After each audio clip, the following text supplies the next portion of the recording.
It feels like USC is losing its identity, losing her soul, and at the same time, it's breaking my heart.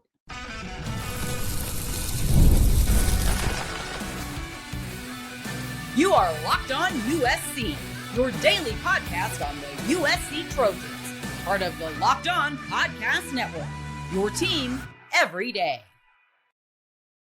Fight on, everyone. I'm your host, Mark Hulkin, and thanks for making Locked On USC part of the Locked On Network your first listen every day, whether you're watching the show on YouTube, wherever you want to download this podcast. It's always free. And you know how much I always am going to appreciate your support. Today's episode is brought to you by FanDuel. Right now, new customers, you can get $200 in bonus bets when your first $5 bet wins. My everyday listeners, viewers of this show, you already know how I feel about the USC Notre Dame rivalry. It has to continue no matter what. There's zero excuse that I can accept. None. Period. USC and Notre Dame football belong together. When it comes to college football, those two cannot be separated. It's part of college football's identity. They're part of each other's identity. They're what gives college football its soul, tradition, rivalry, history. As much as it sucks when USC ends up losing to Notre Dame, and it happens more often than we'd like to admit. I mean, USC's like 1-6 in their last 7 games in the series. No matter what, it's still part of who USC is. I'll say it again. I said it on yesterday's episode of Locked on USC. For every single one of USC's 11 national championships, USC beat Notre Dame that season. Notre Dame has never been an obstacle to USC winning a national championship. When USC was in the Pac-8, they played a schedule that would blow today's generation away. Same thing in the Pac-10. Pac-12, it kind of got watered down a little bit, but for the most part, USC always, anyone, any place, anytime. It's always been their motto. Look, I get it. I know I'm biased. I'm emotionally invested, and I'm going to see things through the cardinal and gold lenses. However, I think if you've watched this show enough, you've read enough of my writings, my articles over there on wearesc.com, you know that even though I'm wearing cardinal and gold glasses, I call the balls and strikes pretty evenly. Even if it means I've got to call USC out. You see what I did there? Anyways, I'm going to continue on this theme that we started yesterday. Pardon me. Sports Illustrated's Pat Forde. Look, I don't think he's a USC fan. I'm going to assume he's not a Notre Dame fan as well. He doesn't apologize for either program. However, he's been turning up the heat on USC these last couple of days, specifically about the USC Notre Dame rivalry. One day after he, made that shot that was kind of heard around the college football landscape with regards to the rivalry game coming to a sudden end, he followed it up with another reason why this cannot happen. So he kind of broke the news nationally that the USC Notre Dame game is in peril. It's definitely looks like right now it's on life support. It can survive, but it's on life support right now. So Pat decided, you know what? Let me follow up with it. Let's put another story out there and why it can't happen. And he wrote this. Consider what the rivalry has contributed to the sport itself. Knute Rockne versus Howard Jones in the 1920s, as both programs rose to prominence and carried the popularity of college football with them. Yes, without USC, without Notre Dame, college football would look completely different. You can move, then you move up in the years. You get to Ara Parseghian versus John McKay. Those are two coaching giants in college football who won a combined 6 national championships within a 13-season span. Think about that. Every other year, either USC or Notre Dame was winning the national championship. That is college football dominance. Let's take it closer to home with just USC versus Notre Dame. Anthony Davis scoring 6 touchdowns against the Irish in 1972. He did that as a sophomore. Then, a couple of years later, as a senior, in the 1974 game, the greatest comeback ever, another 4 touchdowns. For those of you who are too young or don't know how to use Google, USC beat Notre Dame 55-24 in that 1974 game at the Coliseum. USC trailed at halftime 24-6. Yeah, 49-0 in the second half. And if you listen to the people tell the stories, it's the legend. The Coliseum almost crumbled because it was so loud. Nobody sat down the entire second half. That's what this game means to these programs, to college football. You know, Pat Forde, he brought up the original green jersey game, 1977, that helped Notre Dame win the national championship. I believe that was also the year they trotted out that Trojan horse. It was a spectacle in South Bend in 1977. He brought up, this one hurts. He brought up Tim Brown's 250 all-purpose yards that also led to a last play upset. That happened in 1986. The Bush Push, 2005. There's just so much more than that. Those are just the key things, you know, some of the major asterisks that you always bring up when you talk about this rivalry. You cannot separate USC from Notre Dame. And you can't separate Notre Dame from USC. They're like Siamese twins. They're joined at the hip. No two programs that play each other annually have more than USC and Notre Dame's 16 combined national championships since the AP poll became the recognized standard back in 1936. So they got 16 national championships between them since 1936. And they've got 15 Heisman Trophy winners between them. Ohio State, Michigan, they can't make that claim. Neither can Oklahoma and Texas. Neither can the Iron Bowl, Alabama, Auburn. That's the difference between USC and Notre Dame and everybody else that plays an annual rivalry game. It's bigger than just USC Notre Dame. It has national championship implications, Heisman Trophy implications. Ask Carson Palmer. Ask Caleb Williams. And the list goes on. Here's why I'm getting ready to call Coach Riley out at the plate. You know, if this was a baseball analogy.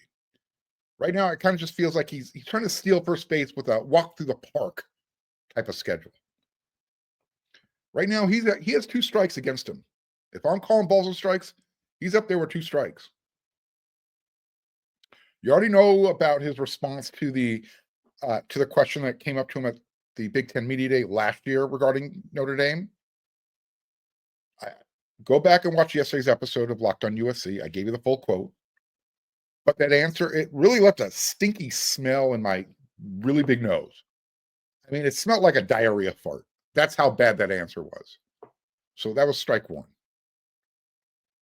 And I you know, at the time, I was like, Mark, don't worry about it. Someone at USC, they'll tell him, you know, when it comes to USC and Notre Dame, you always respect the rivalry. You always look forward to it, about playing it every year. You have your standard canned answer. You don't go down this rabbit hole and say, well, however, you never do that when it comes to this rivalry. I really didn't want to believe that Coach Riley was afraid of competition. He was, you know, wanting to limit those marquee games. But then you start adding things up. You know, there was that speculation last year how he was trying to get USC out of the game against LSU to open the season in Las Vegas. And I think it's become pretty clear that he wanted no part of Ole Miss and Lane Kiffin. That's strike 2. This is why we're dealing with Missouri State and Georgia Southerns. So now I'm wondering, when should I call strike three? And this isn't really about Lincoln Riley, but it is, because as a head coach, he has a lot of say in who USC schedules out of conference. So USC made a 1-year extension offer to Notre Dame. That's not what they want. So this might be the last game of the series in South Bend, unless Notre Dame says, all right, well, we'll extend it 1 more year, but we want to come out to LA. What Notre Dame really wants is a long-term deal, similar to the one that they just signed with Clemson, one of those 12-year type of deals. Again, on yesterday's episode of Locked on USC, I mentioned that USC, they floated that option of, well, you know what? Let's play this game, the first game of the season every year. Basically, USC's rationale is that, look, if we happen to lose to Notre Dame, first game of the season, at least, it doesn't affect our chances of making the playoffs with that early season loss. Here's the thing. It wasn't a good faith offer. Why wasn't it a good faith offer? Well, USC knew that Notre Dame already has games locked in the future. Big time games that are under contract. Give you some examples. Notre Dame has week 1 games locked in against Wisconsin, Texas, Alabama, Florida, Michigan. If I'm reading the tea leaves, it's becoming really clear that USC is trying to level down its out of conference schedule while others want to level it up. And if you need more proof, I just don't say these things. I've mentioned them in the past. But here's some examples. This coming season, here are some of your top non-conference games in the first couple of weeks of the year. You got Texas visiting Ohio State, week 1. You got Michigan going to Oklahoma, week 2.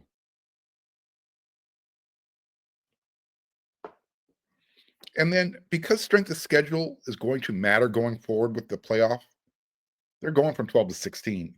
Just accept it. Well, here are programs that are leveling up while USC is trying to level down. Alabama and Ohio State have a home and home scheduled for the 2027 and 2028 seasons. Not bad. Michigan and Notre Dame, they're renewing their rivalry. They've got a home and home scheduled in the future. Georgia, Ohio State, Alabama, Notre Dame, Texas, Notre Dame, Clemson, Notre Dame. You already knew about that. Meanwhile, USC, they've got Missouri State and the return of Clay Helton for the first 2 weeks of the season. USC fans, for the most part, will accept those types of hellscape games. I call them hellscape because first 2 weeks of the season in LA, it's hot. It's hotter than Hades. They'll accept those types of out-of-conference games as long as they know Notre Dame is on the schedule somewhere, usually middle of the year or at the end of the year. Take away Notre Dame, and what do you get? What do you have left? Missouri State, Georgia Southern, and then you got to find somebody to fill in that spot for Notre Dame. Maybe UC Davis is available. Sacramento State, they're moving up.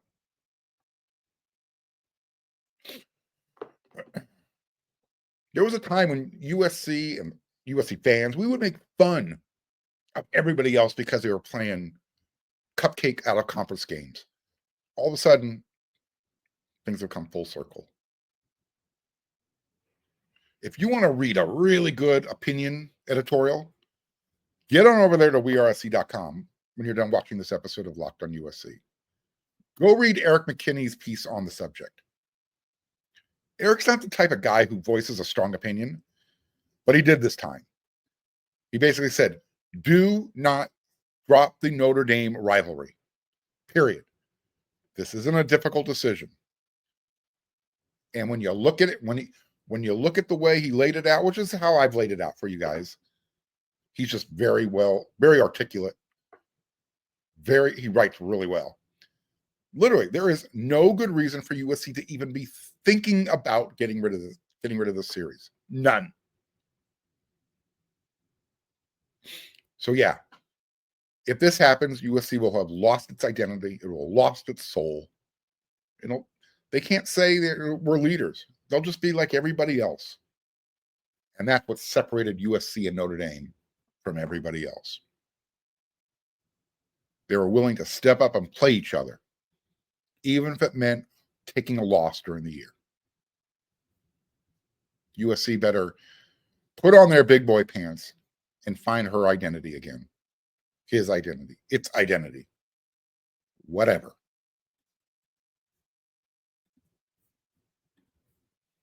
The NBA playoffs are in full swing, and every night it delivers highlight-worthy performances, major momentum shifts, as well as can't-miss moments. FanDuel makes it easy to stay in the game before tip-off and after it starts. You can stay in it live. With player props, performance trends, and same-game parlays, fans now have more ways than ever to play smart and win big. So which players are actually showing up in the biggest moments? If you're following the trends, you'll be able to play some of those prop bets. If you got a read on who's heating up, back it up. Do a same-game parlay. In fact, how would $200 in bonus bets sound? It'd probably be pretty exciting. All you got to do is win your first $5 bet. So if you're new to FanDuel, it's a perfect time to sign up. Head to FanDuel.com. Place your first $5 bet. If it wins, you get $200 in bonus bets. Make every moment more with FanDuel, an official sports betting partner of the NBA.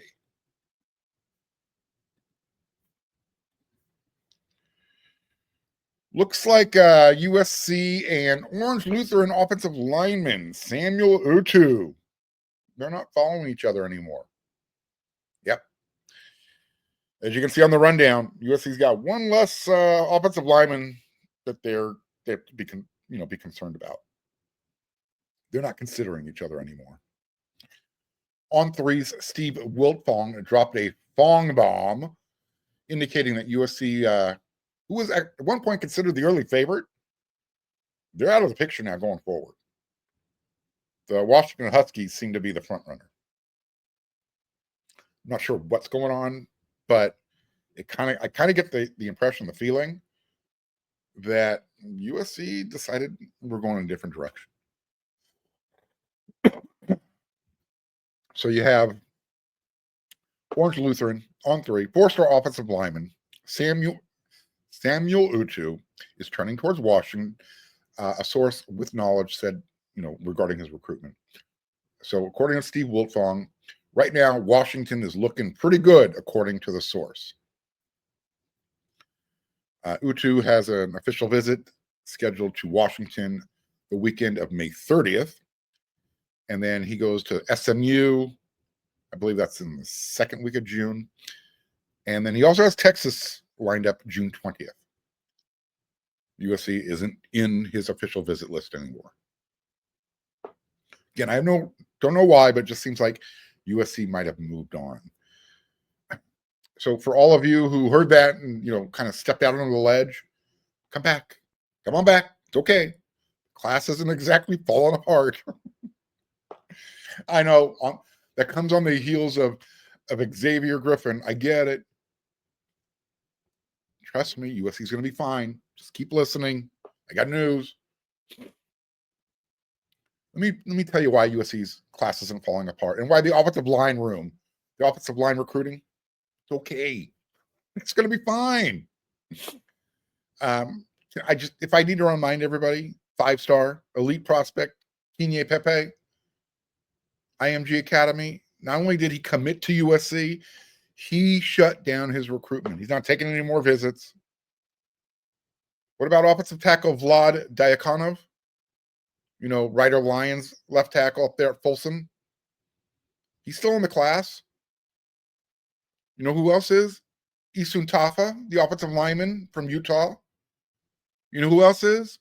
Cannon Smith, the interior offensive lineman from Colorado. USC's got a couple of other California kids. John Fafita, St. Francis Mountain View. Big, huge offensive tackle Chase Dinas from San Diego. So if you're trying to keep count, that's 3 offensive tackles, 2 interior offensive linemen. That's 5. And USC is still in the mix for Malachi Lee. And another. Keep an eye. Remember these two names. Jalaine Miller. I believe he plays interior offensive line for Desert Ridge High School in Goodyear, Arizona. And then also, this is another one. This one's kind of under the radar. The name is Breck, B-R-E-C-K, Breck College. He also plays at IMG Academy. Plays on the same offensive line as Kenye Pepe. He's 6'5", 295 pounds. Right now, Miami is considered the front runner, but USC is kind of sneaking up out of nowhere. Florida, Oklahoma, Georgia, those guys are also in the mix. But let me tell you why this is someone to keep an eye on. June 17th is an exclusive official visit date for USC. These are the only names showing up on the 17th. And these are names that USC wants to close with. Brandon Arrington, Mark Bowman, the tight end from Mater Dei. Kenye Pepe, he's already committed. Talanoa Ely, Havon Finney, Tom Tapui. Add Breck Collej's name to that exclusive group of visitors. Oh, by the way, did any of you see the social media post from Scott Schrader this week? He's over in Hawaii for a few days doing a work vacation. Life's rough, but he actually is visiting some schools. So he's eating poke, visiting schools. He's checking in on Malachi Lee as well as Talanoa. This is what's really cool. If you were following him on social media, when he got to Kahuku High School, where Talanoa Ely is now, he heard this voice. I was like, there's no way that's who I think it is. It was. USC linebacker coach Rob Ryan. He was doing some chalk talk on the blackboard with USC defensive line coach Sean Nua. Yeah, they're back there again. Twice in 2-week period? Maybe they never left. I don't know. But how cool is that? So they're doing that temperature check on Ely right now. And when they took out the thermometer, yeah, it's reaching fever level. Ely is going to be so good when he's at USC. And he might be worth that number 55 jersey. Maybe in a year or two. I don't know if you give it to him right away, but he's definitely a candidate. So, yes, USC and Sam Utu, they're not going to be committed to each other. Look, USC is going to be just fine. They've already got 5 guys in the offensive line class. Malachi Lee's still in the mix, as well as Breck College. They're going to be fine. They're going to be fine. And I gave you another name, Jalaine Miller. So, all of you out there who said, well, I'm going back on the ledge, sit down, enjoy the ride. Use the F word. Recruiting is fluid.